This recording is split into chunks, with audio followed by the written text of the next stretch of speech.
কারো বিশ্বাসের প্রতিদানে ছুরি মেরেছ পিছন থেকে, তোমাকেও সে স্বাদ গ্রহণ করতে হবে একদিন।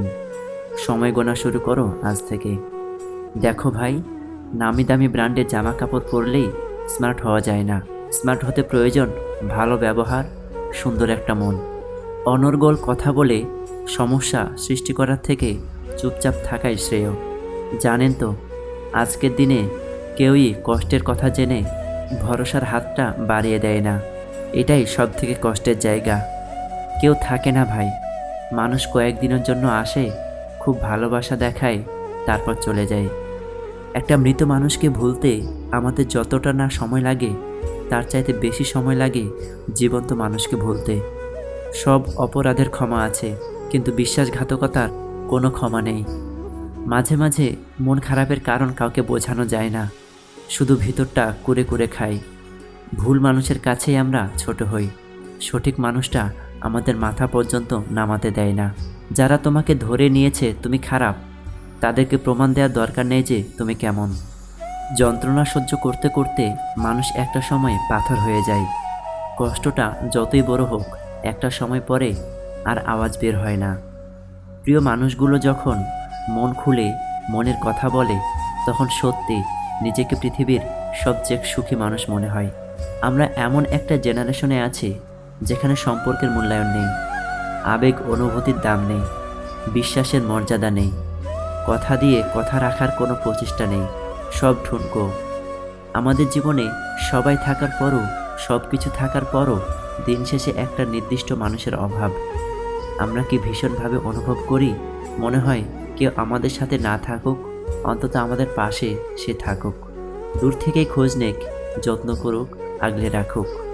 বৃক্ষরোপণ করলে আজীবন তার সুফল পাওয়া যায়, আর ভুল রোপণ করলে আজীবন চোখের জল দিয়ে তার মূল্য চুকাতে হয়। কাউকে আঘাত করতে কি শারীরিক আঘাতের প্রয়োজন হয়? কথার আঘাতেই তো যথেষ্ট। শারীরিক আঘাত তো ওষুধ মলম দিয়ে সারানো যায়, কিন্তু কথার আঘাত কোনো ওষুধেই সারে না। মনে যে আঘাত রয়ে যায় তা নীরবে নিভৃতে মানুষকে শেষ করে দেয়। হত্যা করতে কিন্তু অস্ত্র হাতিয়ারের প্রয়োজন হয় না। কারোর বিশ্বাস, স্বপ্ন, ইচ্ছা ভেঙে দিলেই মানুষটা তিলে তিলে মারা যায়। মানুষটার ভিতরে কষ্টের পাহাড় জমে থাকে, অথচ তাকে হাসি মুখে প্রতিনিয়ত চলতে হয়। প্রচুর হাসতে হয় তাকে, হাসিগুলোর মাঝেই আড়াল রাখে নিজেকে। কষ্ট পেতে পেতে, খারাপ সময় দেখতে দেখতে আমরা একটা সময় অভ্যস্ত হয়ে পড়ি। খারাপ সময় নিয়ে ভাবি না, কেউ ছেড়ে গেলেও আর কষ্ট লাগে না, কেউ ইগনোর করা শুরু করলে পাত্তা দিই না। মুড নিয়ে নিজের মতো থাকা শিখে যাই। এই খারাপ সময়গুলো প্রচুর কষ্ট দিলেও ওই খারাপ সময়গুলোই আমাদের মানুষ চিনিয়েছে, স্ট্রং করে তুলেছে। তাই খারাপ সময়ের প্রতি কৃতজ্ঞতা জানাই। আশপাশ থেকে অনেকজন অনেক কথাই বলতে পারে, কিন্তু যার যার অবস্থান, যার যার পরিস্থিতিটা কেবলমাত্র সে ছাড়া কেউই বোঝে না। ওই যে বলে না, যার মাথা তারই ব্যথা।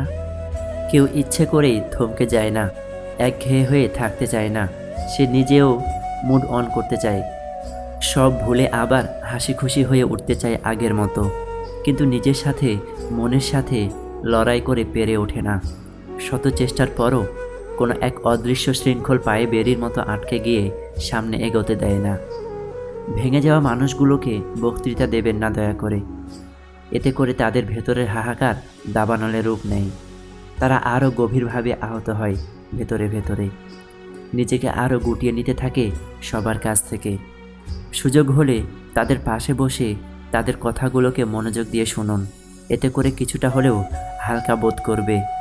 পারলে তাদের মাথায় হাত বুলিয়ে দিন যত্নের সাথে, যাতে তারা কিছুটা মানসিক তৃপ্তি পায়। ব্যাস এতটুকুই তাদের জন্য আপনার পক্ষ থেকে সবচেয়ে বড় পাওয়া হবে। জীবনটা খুব ছোট, এই যেন মোমবাতির মতো, আস্তে আস্তে সব কিছু শেষ হয়ে মিশে যাচ্ছে। চোখের পলকে সব কিছু বদলে যাচ্ছে, সোনালি দিনগুলো হারিয়ে যাচ্ছে। ছোট থেকে বড় হলাম, আবার বড় হয়ে ছোট হতে চাইলাম, অথচ জীবনের শেষ চাহিদা কোনো কিছু আর পিছুটান ছাড়ল না। চাহিদা এমন একটা জিনিস যেটা পূরণ না করা পর্যন্ত নিজেকে স্বস্তি দেয় না। সারাক্ষণ শুধু পূরণ করার প্রত্যাশায় মাথার মধ্যে ঘুরপাক খেতে থাকে, অথচ চাহিদা মিটে গেলে সব কিছু ভুলে যায়। যেটা পূরণ করার জন্য চোখের ঘুম পর্যন্ত আসেনি, সেটা অল্পতে পাইয়া গেলে কিছু মানুষ কদর দিতেও ভুলে যায়।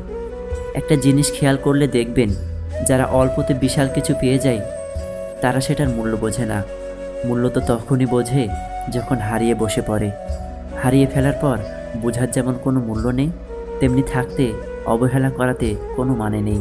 ভিডিওটি ভালো লাগলে অবশ্যই চ্যানেলটিতে সাবস্ক্রাইব করে পাশে থাকবেন, কারণ আপনাদের একটা সাবস্ক্রাইব বা লাইক আমাকে পরবর্তী ভিডিও বানাতে উৎসাহ প্রদান করে।